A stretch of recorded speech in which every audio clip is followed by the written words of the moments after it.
निवडणुका आता लोकशाहीने जिंकल्या जात नाही. निवडणुका धर्मवादावर, निवडणुका रणनीतीवर आणि निवडणुका स्ट्रॅटेजीवर जिंकायची ही भाजपची रणनीती आहे. आणि म्हणून आपल्या असलेल्या नावावर लक्ष ठेवलं तर उद्याचे आमदार खासदार समोर बसलेले होतील.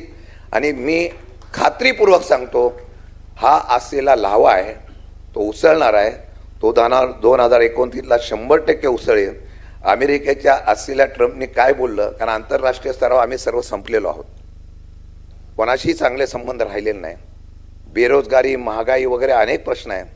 आणि साहेब मी अभिमानाने सांगेल, छोटातला छोटा कार्यकर्ता सुद्धा हा तालुक्यावर जाऊन आंदोलन करतो. हे माझ्याकडे रिपोर्ट येतो. मी आंदोलन करण्याची दखल घेईल आणि त्या आंदोलनकर्त्याला पुढे ताकद देण्याची जबाबदारी अध्यक्ष म्हणून माझी असेल. हा विश्वास देतो. इतिहास घडूया, साहेबांना शब्द देऊया की आजपर्यंत तुम्ही पक्षासाठी नेत्यांना वाढवलं, आजपर्यंत आम्ही आता तुमच्यासाठी करतो आणि तुमच्या स्वप्नाचं परत महाराष्ट्रामधलं पुरोगामी सरकार उभं करू. यासाठी अहोरात्र कष्ट, हाच संदेश घेऊन विजयातून संघर्षातून विजयाकडे जायचा संकल्प घेऊन काम करूया. मी तुमच्याबरोबर आम्ही सगळेजण असू. जय हिंद, जय महाराष्ट्र.